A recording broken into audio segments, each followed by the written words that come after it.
Welcome to the latest edition of our Seder Plates. This is a series of short videos in which I'm interviewing some of our Kingston Liberal Synagogue members about their Seder plates and about their Pesach traditions. Today I'm joined by Carolynne Farah. Carolynne has been a member of the synagogue for about 14 years now, and she is also the head teacher of our excellent Beitenu school as well. So I'm really privileged to have her with me today. Thank you, Carolynne. And we're going to jump straight in. I know you've got an amazing Seder plate. So if you could kind of carefully hold it up and show us and tell us about where it came from. It's pretty huge and heavy. I mean, this is just massive.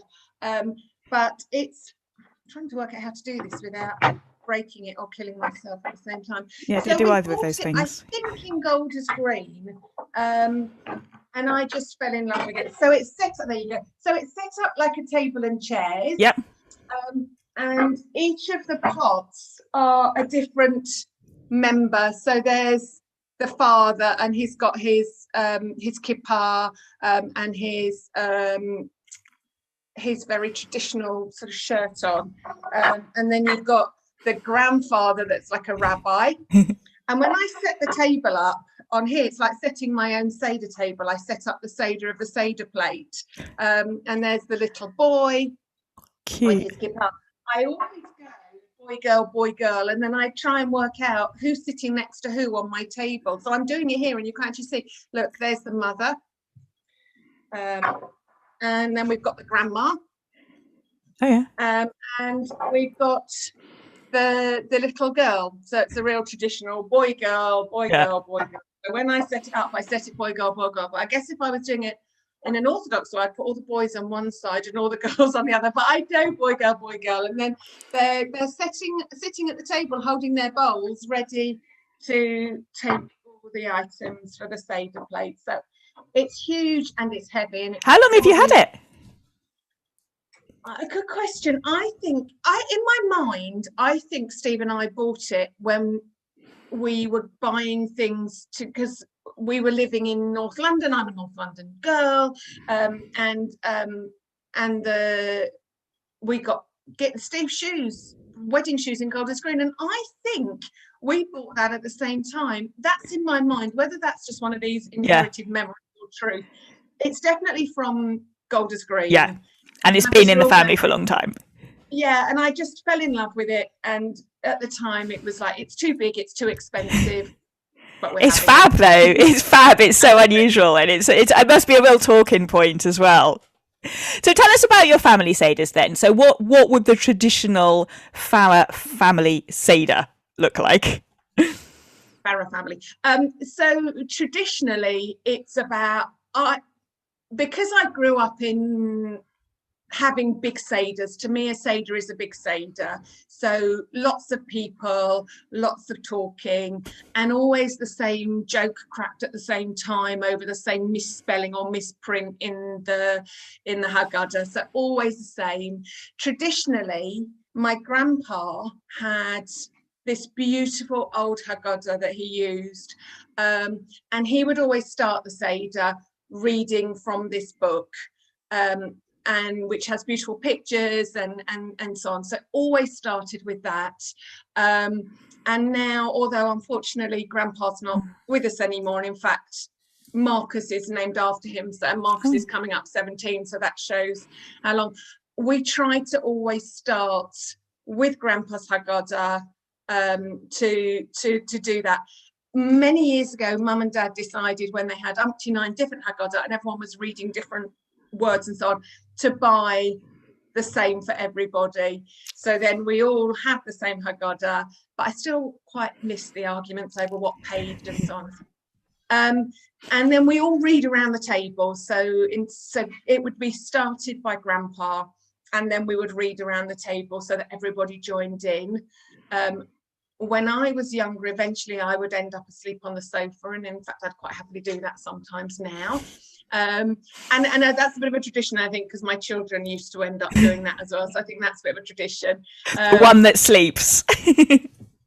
Yeah, so that was a very traditional reading around the table, same arguments, same misprints, and I guess over the years gradually my aunts, my grandpa, my grandma, gradually the size shrunk, and that's a shame, but we can always remember them. And in fact, we still joke about the same lines that my auntie Rose could never pronounce, and yeah, so there's lots of that still hangs on, and so we try and have people to come to the Seder, because to me a Seder is a big thing. So when it's just a few, to me it's not the same. And you've got a special way of remembering the people who are no longer with us, haven't you? Do you want to tell us a little bit about that, because that's great?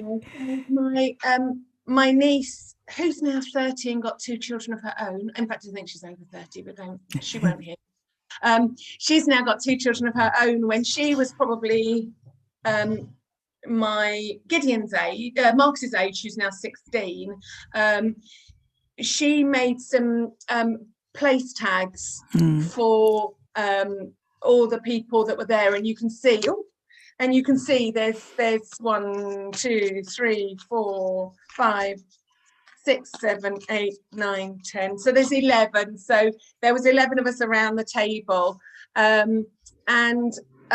those that, and I still use them even when we're not all together, but a couple of them are particularly important are these 2, Grandma, which is Grandma Faye, which is my grandma, and Grandpa, and they're unfortunately no longer with us, but they still join us. So like Elijah, who's not sitting at the table, they're always at our table, even though they're not sitting there. So we have all of these people, and my family who are not living in this country. So my sister and her husband will still sit at the table with us, even though they're not in the country.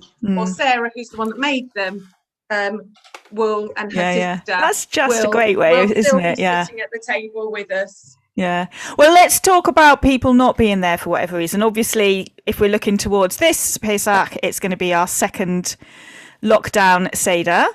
So tell us what your plans are, and also what your thoughts are as we approach that milestone. People not being here, I guess it's just we have to accept it. And I would rather have a small Seder. Having said Seders to me are big things. We can Zoom, we can do. I would rather have a small Seder, so that next year in Reigate, as opposed to next year in Jerusalem, but next year we can all be together. So of course it's not what any of us want it to be, but it is what it is. Last year we did Zoom with my mother, who will have her grandma, because she's got a grandma tag. So grandma will have a tag on the table. She'll Zoom with us. Time difference makes it a little bit more difficult to have my 2 other sisters with us. And unfortunately, because Sarah's got 2 little ones, so one that's just over a year and a 3-year-old, although they're not actually that far away. They live, I don't know, 7 miles away. 7 miles is the same as 7,000 miles at the moment, so they won't be here. But also what we are hoping to do, weather permitting, I'm not sure finger crossing is a Jewish thing, but hey, weather permitting, we're going to have a Seder in the weekend, because the rules change just after. Yes, they do. They do, yeah. So we're going to have a garden Seder at my niece's house. So it won't be the last night, because that's a work and school night. So we're going to have a middle of the week Seder, weekend. Middle of Pesach Seder.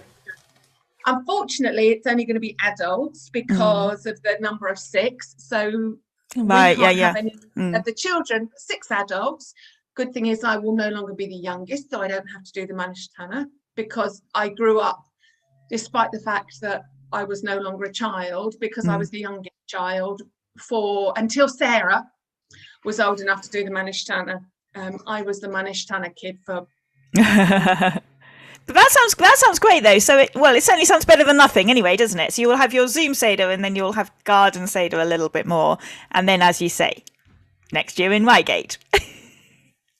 That's great, Carolynne. Well, that's fabulous. I love your Seder plate. I love the cards. It's so nice to hear about those. It's really, really special. And thank you for joining us. And thank you for sharing your Seder plate with us. You're welcome.